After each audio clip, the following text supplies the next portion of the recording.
গত ৩ জুলাই ২০২৫ bdnews24.com-এ মিজোরাম থেকে ফিরে খাদ্য সংকটে কয়েকশো বম পরিবার শিরোনামে একটি খবর প্রকাশিত হয়েছে।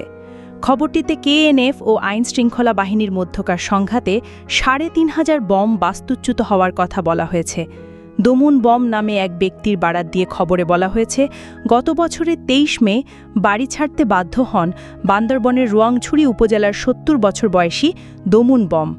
যুদ্ধ পরিস্থিতির মধ্যে কোথায় যাবেন জানতেন না তিনি, তবে প্রতিবেশীদের কাছ থেকে শুনছিলেন সম্প্রদায়ের মানুষ পাড়া ছেড়ে ভারতের মিজোরামে গিয়ে আশ্রয় নিচ্ছে, জীবন বাঁচাচ্ছে।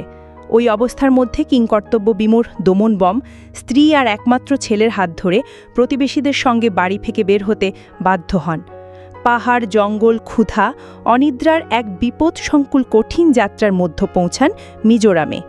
১ বছরের শরণার্থী জীবন শেষে দমুন বম ও তার পরিবার মাতৃভূমিতে ফিরে আসতে পেরেছেন। তবে এসে তিনি আর নিজের পরিত্যক্ত ভিটে উঠতে পারেননি। তাকে আশ্রয় নিতে হয়েছে মেয়ের শ্বশুরবাড়িতে। সেই সঙ্গে রয়েছে খাবারের সংকট। সবকিছু ঠিকঠাক করে কবে নিজের ভিটে আর জুম ঘরে পা রাখতে পারবেন জানেন না সদর ইউনিয়নের পাইক্ষণপাড়ার বাসিন্দা দমুন বম। শুধু দমুন বমের পরিবার নয়, এমন আরও প্রায় ৩০০ পরিবার ফিরে এসেছে বলে দাবি করেছে সামাজিক সংগঠন বম সোশ্যাল কাউন্সিলের সভাপতি লালজার বম।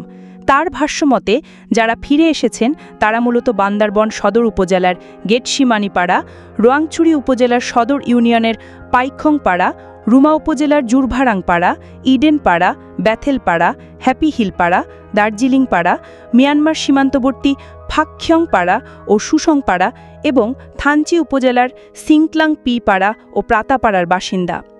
হ্যাপি হিল পাড়ার খ্রিস্টান ধর্মযাজক বা পাস্তর লালমুনলিয়ান বম এর কথা উল্লেখ করে খবরটিতে বলা হয়, ১ বছর পর নিজের ভিটে ফেরার প্রতিক্রিয়া জানাতে গিয়ে লালমুনলিয়ান বম বলেন, এখন পাস্তর থেকে দিনমজুরি হয়ে গেছি। ঘরে খাবার নাই, টাকাও নাই, বেঁচে থাকতে এখন দিনমজুরি করে চলতে হচ্ছে। কাটছে না ভয় আতঙ্ক উল্লেখ করে খবরটিতে বম সোশ্যাল কাউন্সিলের সভাপতি লালজার বমের উদ্ধৃতি দিয়ে বলা হয়, বন জঙ্গলে পালিয়ে থাকা এবং আত্মীয় স্বজনের ঘরে আশ্রয় নেওয়া অনেক বম পরিবার এখনও ফিরতে ভয় পাচ্ছে। এখনও কিছু পরিবার গভীর বন জঙ্গলে লুকিয়ে থাকতে পারে, ঘরে ফিরতে ভয় পাচ্ছে। হয়তো এখনও তাদের মধ্যে আতঙ্ক কাটছে না। বিশেষ করে শিশু কিশোরদের মধ্যে মানসিকভাবে একটা নেতিবাচক প্রভাব পড়েছে। অনেক শিশু পরিবারের সঙ্গে মিজোরামে চলে গেছে। কোনো শিশু এখনও পরিবার ছাড়া।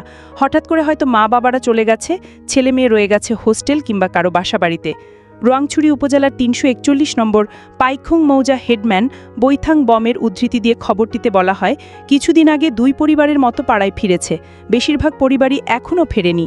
আগে পাড়ায় মোট ৯৭ পরিবার ছিল। সেই সময় পরিস্থিতির কারণে ৬৭ পরিবার পালিয়ে গেছে।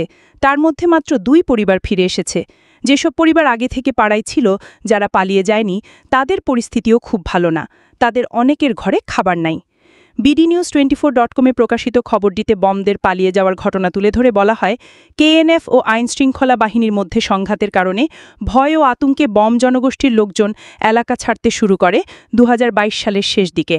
সে সময় ৫০০ মতো বম সদস্য প্রতিবেশী ভারতের মিজোরামে গিয়ে আশ্রয় নেয় বলে আন্তর্জাতিক বিভিন্ন সংবাদ মাধ্যমে প্রতিবেদনে বলা হয়।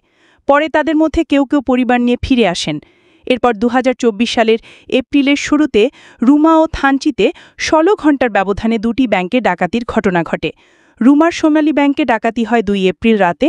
পরদিন ভোর দুপুরে থানচিতে সোনালী ও কৃষি ব্যাংকে ডাকাতরা হানা দেয়। ওই ঘটনার পর বান্দরবনের ২ উপজেলার চিরচেনা দৃশ্যপট হঠাৎ বদলে যায়।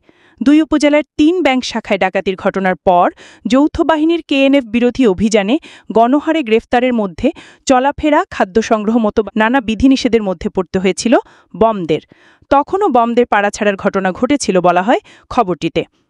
এদিকে বম পরিবারগুলো ফিরে আসার কথা বলা হলেও সেনাবাহিনী আবারও কেএনএফ বিরোধী অভিযান শুরু করেছে। গত ৩ জুলাই সেনাবাহিনীর এক হামলায় কেএনএফ সংশ্লিষ্ট ২ জন নিহত হয়েছে বলে খবর পাওয়া গেছে। এতে করে ফিরে আসা বম পরিবারগুলোর মধ্যে আবারও দেখা দিয়েছে আতঙ্ক ও অনিশ্চয়তা। তাদেরকে কৌশলে ফিরিয়ে এনে প্রতারণা ও বন্দিদশার মধ্যে ঠেলে দেওয়া হচ্ছে কিনা এ নিয়ে প্রশ্ন উঠছে।